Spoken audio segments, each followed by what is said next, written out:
Hey guys, what is going on? My name is Thomas Spark. Welcome back to another video. Here in the channel, I've made a couple videos on Graphene, outlining my experience with it, my first impressions, and even if I regretted installing it.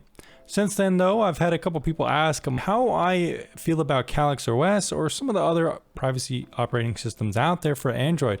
You know, which one at the end of the day is best? Now, I personally haven't really tried Calyx OS because some of the research I've done about it has led me instead to Graphene. So I'm going to be doing some research in this video and showing you other people's answers to that question so we could build a well-respected, well-researched answer to that question. Not just my own opinion, not just my own biases, because I like Graphene OS and obviously I would be biased towards it, recommending it to you. But I'm going to be doing some research and seeing what other people have to say, so I hope that helps you out in this video. Guys, if you haven't already, make sure to check out VPNtierlist.com as well if you want to help support the channel. I've objectively rated pretty much every single VPN out there, so that is the best resource to find a new VPN if you haven't used one already or you're looking to change VPNs. So VPNtierlist.com, I even made a VPN quiz there as well. So guys, this is the website of Calyx OS. It is a privacy-based operating system on Android that prioritizes privacy. It also says it prioritizes security. It's available on Pixel devices, and it does bundle in, as far as what I know, some applications like Signal, Tor browser, and stuff like that. So that's pretty interesting to see. How does it compare exactly with Graphene though? Here's someone I found on Reddit talking about it in the Privacy Tools IO subreddit that is now shut down because the volunteers took it over and stole it from the original creator. But this guy says this: there's no longer any reason for anyone to use Calyx OS as far as I could see. Graphene OS and Calyx OS have always had fundamentally different purposes. Calyx has been for the people who are looking for better privacy, weren't worried about security, and wanted compatibility. Graphene always filled the void for those who wanted the best of both worlds, both mobile privacy and security, but didn't mind the inconveniences that came along with that, like no Google Play services. Calyx has always been rough though. It solely maintains Android's security module, doesn't improve upon it. So overall, this guy doesn't think Calyx is worth using. This guy is asking about which one he should use as well on Reddit. This is in a different subreddit from a different user. This guy says, here's why you should use Graphene OS. Sandboxing Play services like any other app is much more secure and usable than MicroG's approach. MicroG requires bypassing signature checks to look like Play services to the rest of the system, breaking the Android security model. So MicroG is what Calyx is doing. It also only implements a small subset of the Play services APIs, offering lower compatibility than Play services. It also has no real advantage over sandbox Play services. You could read more about the problems with MicroG here, and they link to a post from Graphene OS. Also, they say the F-Droid privilege extension and equivalent require well-privileged integration into the operating system, so it's better that Graphene OS does not have them. Android 12 brings API support for unattended updates to unprivileged apps. Stores should use those APIs. Graphene OS does have a backup solution and it uses Seed Vault, which automatically backs up to a local folder, USB drive, or Nextcloud. Because Calyx OS is not on Android 12, they claim to support pixels. They're missing critically important security patches. They're missing half of the October patches, half the November, half of December patches. So yeah, this guy doesn't really seem to like it either. Here's a post from Graphene talking about some of the sandboxing stuff like it. Calyx OS is trying to scare people away from the more private and secure sandbox Google Play approach by spreading fear about it. Every app using Google Play services is using Google's libraries, including the Play SDK. MicroG doesn't avoid Google's code. And they go into more details about the sandboxing and how it is secure.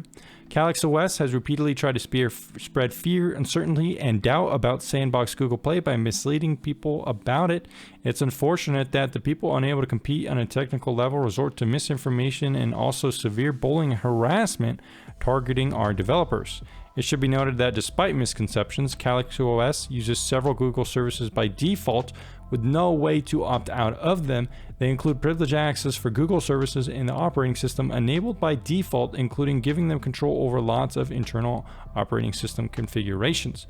GrapheneOS is a hardened OS implementing substantial privacy and security improvements for the operating system and apps running on it. CalyxOS rolls back multiple aspects of the security model and didn't ship most Chromium Android updates for 3.5 months from early October to late January.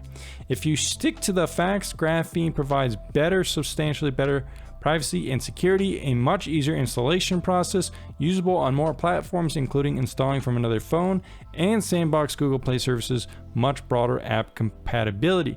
CalyxOS is focusing their marketing on undermining GrapheneOS with underhanded tactics and trying to boost themselves from interest in our project, despite it not being comparable. CalyxOS was founded by people tied to Copperhead if they have failed to take over GrapheneOS. Here's an extremely recent post in August on Google. This guy says last year CalyxOS was more convenient, but now with Sandbox Google Play, GrapheneOS is way better. I've been using GrapheneOS for about a year now, just upgraded my phone from Pixel 4a to Pixel 6. I love Graphene, no complaints. I'm confused about all the talk of a toxic community. I'm active in their Matrix chat, but I've popped in to ask questions to get assistance. I've always gotten speedy, polite answers, and honestly, my questions are always pretty dumb. Maybe I've just been lucky. This guy says Calyx used to have better app compatibility, but now that Graphene has launched Sandbox Google Play services, optional, it is better app compatibility. I know there is a video that lists all sort of drama, probably the one related to Techlore that I talked about, disputing most of his claims. Techlore pretty much just went on a huge rant saying how much he doesn't like Daniel McKay, concluding the video with saying Daniel McKay is toxic because he criticizes PayPal's fees and other big tech companies like that. Everyone was friendly and helpful in the Matrix community from Graphene. Currently using Graphene and am happy with it. It gets updates all the time. So basically, it seems like a lot of people like Graphenes nowadays due to the Sandbox Google Play thing. Apparently, it's pretty easy to do. You can open the app repository and install the 3 Google Play apps mirrored in our repository. Our app repository client has support for dependency installation, so you could simply directly install the Play Store and it will install GSF and then GMS as dependencies. Well, anyways, guys, from what I could tell, it seems like most people that I've found who really care about privacy and security agree that GrapheneOS is the de facto operating system to use nowadays. Perhaps in the past, Calyx did have some advantage in accessibility, but it does seem to be clear that the way Graphene sandboxes things and stuff like that, and overall the operating system as a whole, whether it means not preloading apps on the system or something like that, or just having just overall better updates, faster, and better security, it does seem like GrapheneOS is the choice. Anyways, guys, that's just from what I could find people saying about it and some of my research as well. So I hope that helps you into choosing the right operating system. Feel free to do your own research, of course. I always encourage that. This is just the research I could find from a select number of people and some information from GrapheneOS's direct Twitter. Anyways, guys, thanks for checking out this video, and I'll see you again very soon.